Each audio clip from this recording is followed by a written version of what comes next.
নমস্কার বন্ধুরা, আমি আবার একটা রেসিপি নিয়ে হাজির হলাম। আজ আপনাদের করে দেখাবো সজনে ফুলের চচ্চড়ি। কিভাবে করি পুরো ভিডিওটা দেখবেন। সজনে ফুল চচ্চড়ি করব, তার জন্যে কড়াই তেল বসিয়ে দিয়েছি। এবার বড়িগুলো ভেজে নেব। এখানে নিয়েছি আলু, বেগুন আর শিম, আর আছে সজনে ফুল। কড়াই তেল দিয়েছি। এবার শুকনো লঙ্কা আর 5 ফোড়ন দিয়ে দেব। আলুগুলো ছেড়ে দেব। আলুগুলো ভাজার সময় লবণ দিয়ে দেব হাফ চামচের মতো। আলু ভাজা হয়ে গেছে, এবার শিমগুলো দিয়ে দেব। শিম আর বেগুন দিয়ে দেব। ভালো করে ভেজে নিতে হবে। ভাজা হয়ে গেছে, খুব ভালোভাবে ভেজে নিয়েছি।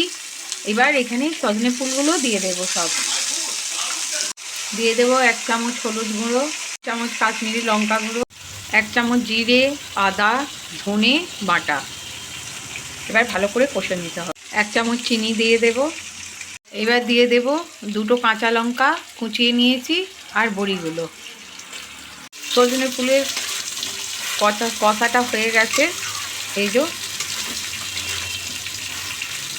খুব ভালোভাবে কষে নিয়েছি। এবার সামান্য জল দেব। সামান্য জল দিয়ে দেব। চাপা দিয়ে রান্না করতে দেব। সজনে ফুল চচ্চড়ি হয়ে গেছে, নামিয়ে নেব। একদম জল শুকিয়ে গেছে। এইটা একদম শুকনো শুকনো হবে, তবে গরম ভাতে ভালো লাগবে। আমার এই রেসিপিটা যদি ভালো লেগে থাকে একটা লাইক কমেন্টস করে পাশে থাকবেন।